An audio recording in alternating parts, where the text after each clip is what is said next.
Microfocus, creators of visual programming tools for software development, is pleased to provide major funding for the Computer Chronicles, the story of this continuous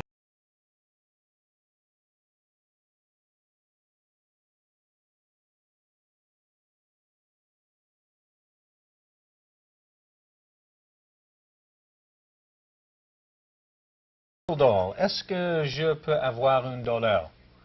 You got me on that one. What I was asking you was, would you lend me $1? Only I was using the French language to communicate to your brain, your computer, and I guess you're programmed in the English language, so you didn't perform the program the way I hoped you would, and you didn't give me the $1. The point of this little story is that our subject today is computer programming languages, Gary, and of course there are many languages you can program in, just like there are many languages we can speak in. Before we talk about these different individual programming languages, I thought you might explain the different levels of computer language. Well, there are three major levels of computer programming languages that sort of depend upon your level of sophistication, what you're going to use the language for. The lowest level is what's called machine language, and that's the language the machine understands, the ones and the zeros. The next level up from that is what they call systems languages, and the languages like the programming language C would be in that category. And those languages are used to program applications such as word processors or spreadsheets. And then the third level, the highest level, is what's called an application language or an end-user language.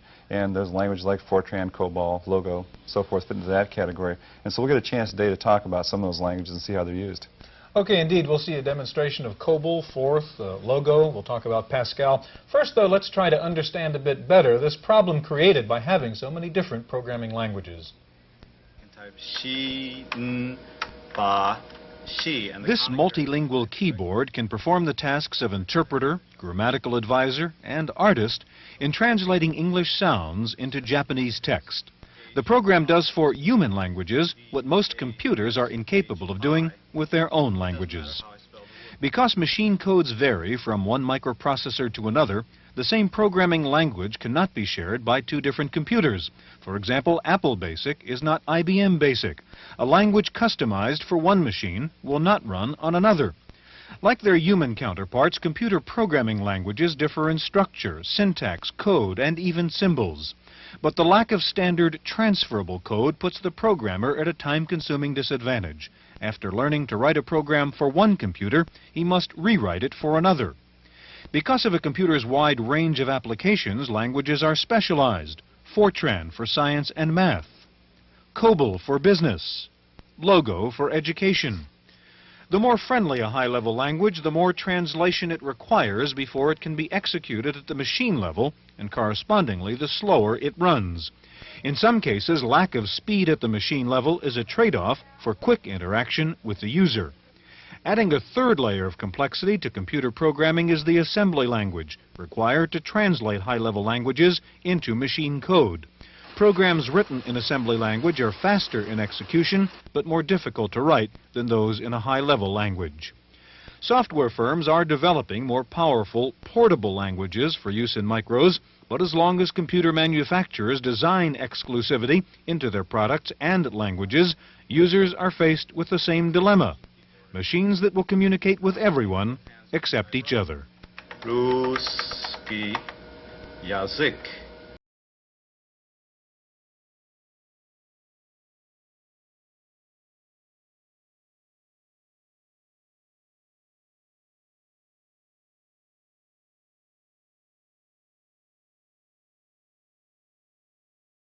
With COBOL.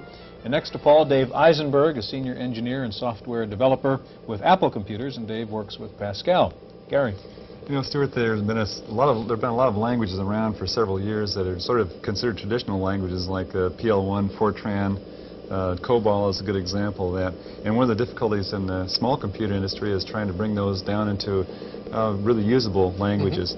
Nowadays, people expect a lot more interaction in the way they deal with computer systems. And I know that Microfocus has been working on COBOL, trying to make that more of a personal orientation. So what have you done? Well, we see ourselves, Gary, as in the business of exploding myths about COBOL. The mainframe people have myths about it, that it can't run on this kind of equipment. And the microcomputer people have myths about it in the sense that they just don't like the language at all, a lot of people. What we try to do is we try to differentiate between the environment and the language itself. And the environment in the past for COBOL has been the mainframe environment. We believe that that is what has led to much dissatisfaction in that environment. What we've done here, though, with Personal COBOL, which is one of our latest products, is show what we believe is the kind of thing that can be done and which is very appealing on this kind of equipment. I've already put us into Personal COBOL. Personal COBOL is a combination of an editor, a forms generator, a checker, syntax checker, and the ability to run programs. In this case, I'm going to go straight into the forms part, and I've already created a form for us. Now, this is a form that you created by drawing the lines in and so forth. Yes. To begin with. Everything that you see on this screen here was created by directly keying in the lines, the text, the X's, the square brackets, the whole thing. And I did it in approximately 5 minutes or so before the program started. What I'm going to do now is to start to generate the COBOL for this, because another of the businesses that Micro Focus sees itself as being in is trying to redefine the term programming. And programming for us is simply generating code in whatever way possible, the most effective way possible. In this case, we're going to generate all of the code for this screen automatically. That I'll do now. We also wrote this program so that people who have finger trouble like me never really crash the program. I hope to prove that. I'm going to create a complete program, an index program. I position the cursor as it tells me to, and we're now generating COBOL in the lower part of the screen. Now, this traditionally, again, if you talk about traditional COBOL programming, you'd start with a program that would you'd work out all the details of it that would produce this screen. Is that correct? Now, in this case, what you've done is you've manually made the screen up by moving the cursor around, and it's doing the inverse. It's actually producing the program instead. That is correct, yes, and we've already produced it. We've produced the COBOL for that. What I can now do is I can decide whether or not I want to save that. In this case, I'll exit without saving. I've already created the text elsewhere. As I said, some people have finger trouble, and I always have finger trouble at points like this. Paul, you mentioned that some programmers have not liked COBOL in the past. Why is that? What is it about it that created a problem? There is a lot of detail to the syntax. The period at the end of each COBOL statement often causes problems, but there is also the need to define records at the beginning of a program prior to getting into the guts of it, making the program do the work. However, that comes from the type of application that COBOL was designed to bear upon. Those are typically data handling applications, file manipulating applications, and for that kind of application it is necessary to create the records to start with. And in fact, what you worked with here, though, is again a program generation concept. Now, if you talk about forms, you put up forms ahead of time and then you generate a COBOL program. Can you also do that for data structures for accessing files, or is this something that would come up in the future? In terms of the data structures, they're already built into the index sequential file mechanism of the COBOL, and we adhere to the COBOL standard. But yes, in the future one can conceive of the ability to input the data structure directly into the program prior to generating it. Dave, you work primarily with Pascal, and tell us about Pascal and why you like it. What are its special features? One of the nicer things about Pascal is its power of expression in terms of, for a small amount of text on the screen, which is, given the right programmer, awfully readable, you can get a lot of power out of it. It allows you to express an algorithm, a method for doing a computation or some process, the way you think about it instead of having to force it into some other mold.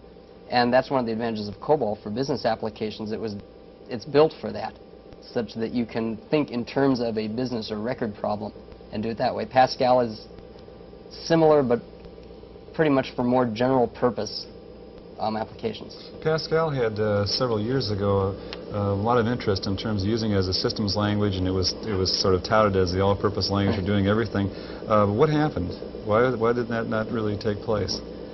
Pascal was first designed as a language for teaching about computing and computer science, and even its inventor admitted, Nicholas Wirth, admitted that that was what it was for. And he's been at work lately on something called Modula, which is designed to take over from Pascal in terms of the systems area, which lets you get closer to the machine level, but still, again, have the power of expression that Pascal has. Paul, in coming up with something like personal COBOL, COBOL we think of as you say, a mainframe, big corporation environment type language. What kind of use, what kind of application do you see with something like personal COBOL? Well, we see not just the classic business data processing applications. We see personal applications such as diary application, personal filing applications, and we also see office automation applications, all being applicable to COBOL. They all require data handling and file maintenance, which COBOL was originally designed for. I think it's also important to think of COBOL as being a system implementer's language. That is, it's not the kind of a language that you really promote as, say, an end-user language. Is that correct? I would agree with that, certainly. More to the kind of an individual who is going to go out and write some extensive programs and then go off and sell those programs. And so there's a whole layer of programming languages that fit in that category that maybe an end-user might not even want to consider, at least until they've had some experience with programming languages. Yes, I agree. I think none of the standard, the normally accepted programming languages are applicable for end users at this point, personally. Not even BASIC. Okay, well, our third guest is going to talk to us about Forth, and that's coming up in just a moment.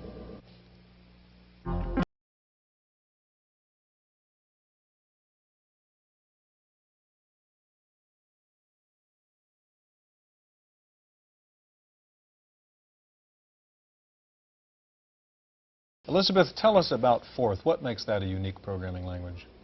It's unique in two respects. First, it is the only language that I'm aware of that was designed from first principles to run in a small computer, doing interactive software development for real-time applications. The second area that it's unique relates to Gary's remark early in the program when he mentioned the three levels of programming, and Forth incorporates all of them. You can work right down at the machine code level when you need to. You can do system programming in Forth. In fact, the operating system that we're running on here was all written in Forth. And you can do very high-level kinds of things, very high-level application-oriented programming. For example, we have here a graphics program that is loaded, and I have a list of a large number of demo programs that I could run here. I'm going to try one of them called Logos, which draws, it's not related to the language logo, it draws our company's logo, which is a little bit chauvinistic, but the principal thing that this is illustrating, this is a rather complex figure here, and we're doing area fill, which is a fairly sophisticated graphics technique, and it's doing it very fast and very well. And it's now got everything all white except for what was concealed in the little spots there, and eventually we'll be able to make even the little spots go away. But there are high-level words that put together this entire process, and I can show you some of them. I can say. Was that entirely done in Forth? As far as was it any assembly language involved in that area fill, or was that entirely done in Forth? No, there is some assembly language. So it's a mixture of those two. Yes, in Forth. and you put in as much assembly language as you need, either to control hardware directly or to make things run fast. And you notice this is a very fast program. But you have the high-level version. I can say locate logos. Locate fill, for example. This is the area fill routine, which is written in code, because area fill is something that needs to run very, very fast. So you have assembly language code here, and then we have some other words called dark and light, So that part of are this what is we assembly call high language. level. Part of this is assembly language you're showing us. Part of this is fourth in a fourth statement. Is that true? Yes, that's right. The word dark, for example, that I'm highlighting here, makes the screen go dark, like that. And it simply picks up the color and blackens the screen and then resets what the previous color was so that when you draw something again, you'll draw it in whatever color it was. And So what we're seeing right here, you can work with very high-level things. The highlighted line itself is fourth in this case. Yes, that's right. Gary, your company, Digital Research, has Logo out now. I just happen to have a disc with me. And maybe you could load up Logo for a minute and show us how Logo give me some help over there with compares to these other languages. Dave, while we're waiting for Logo to boot up there, let me ask you, are there always going to be all these different languages, or are they going to merge into a smaller number? Well, it would be nice to have an ideal language, but I don't think it'll ever really happen. Mostly because, well, for example, COBOL, which we saw earlier, is designed and used primarily for business applications. Forth is designed for real-time applications. Logo is designed for education, teaching people to program. And, well, when you discuss languages, it almost becomes a religious argument. But really, a language is just a tool, and it's like arguing, well, which is better, a hammer or a screwdriver? And you tell me what you want to do with it, and then I'll tell you which one's better. I think that's probably the most important point about languages, is that if you use the right one for the right application, then it's the most effective thing you can do. Logo is like a lot of different interpreted languages. It gives you an immediate feedback to the work that you're doing. And what I'll do here, I'm just going to make this screen into a split screen. And I'll show you what I mean by the immediate interaction. For example, if I type forward 30, then you see the pointer, or the turtle as it's called, moved in a direction. Now that's immediate feedback to what you typed in. Now a lot of programming languages like Fortran or let's say many Pascal versions are what they call compiled languages, and you don't get immediate feedback. You have to go through an edit step and a compile step and maybe even linkage editing. And that requires a lot of abstraction, a lot of thinking about what you're doing. Where languages that are interactive, like Logo and Forth and other interpreters, give you immediate feedback. Now this next thing I'm going to load in here is called Blackjack. And it happens to be a demo program. You're familiar with that one? Okay. Now the reason I'm loading this one, this happens to be an example of how you use turtle graphics or graphics to draw pictures. And this particular program was written by a 13-year-old in about 3 or 4 days. Now, it was a rather precocious 13-year-old. Your son. That's well, not no, actually, genetically superior, Gary. It was actually his friend. Okay. but the point of it is that you can do things like this, like a little game of blackjack, without a great deal of effort in a language that's interactive and graphical in nature. One of the nice things about these languages where you define your own words is that you can make it read fairly close to English. You can actually pick up a program and read it. Gary, while you're playing blackjack there, most new computer users get exposed to BASIC as their kind of language, and we haven't really talked about that yet. You're showing how easy it is to do a game like this in Logo. How is it better than BASIC? What are the problems in BASIC as a programming language? Well, BASIC is historically came from Fortran and has a lot of the original problems of Fortran. Fortran is one of the, in fact, may have been the very first, I guess, high-level programming language, recognized high-level programming language. And so BASIC sort of followed that genealogy and has a scientific orientation to it, step-by-step breakdown of the problem into simple steps that sometimes not really the best way to think about the breaking a problem apart. Now, Logo came from the MIT Learning Project, where they thought about the problem solving itself, and then the language that would be an underlying language that would be good for that. So I think BASIC is it's an easy language to learn, but it has its limitations as soon as you start to do anything complicated. BASIC was designed to be learned quickly by college undergraduates doing very simple things. It wasn't designed to do either sophisticated programs, nor was it designed to grow. And I think both Forth and Logo have the capacity to grow in the sense that you can teach them new things, and there is a learning process going on in the computer, or between the programmer and the computer, which is very similar to the learning process of teaching a small child to do new things. Well, I think that's interesting with Logo also is that it's sort of a bait and switch tactic in the sense that you sort of get children interested in the language because of the graphics, because they think of it as a big track that they program and runs around the floor, in this case a turtle. But behind it is a language, Lisp, which was used, it has been used for years in artificial intelligence, and all the Lisp processing and that's a part of Lisp is also part of Logo. And so there's the Forth and Lisp share some foundations that are somewhat similar. Dave, are there any new languages on the horizon, or do we have a finite number now? The last roster of programming languages that I saw had about 700 or 800 names in it, and I don't see an end in sight. A lot of languages are designed for one specific thing. I guess you'd call them almost a toy language, except to the person who invents it. So most of them, I think, are offshoots of the main languages like Fortran, COBOL, ALGOL, or Lisp.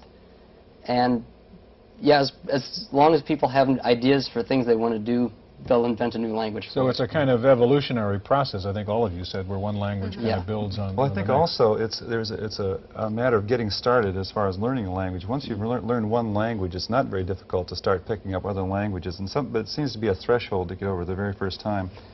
So I think that's an interesting thing about learning languages, that you get started at least. Okay, well, we started and we're finished. Thank you very much for being with us, and thank you for joining us in this edition of the Computer Chronicles.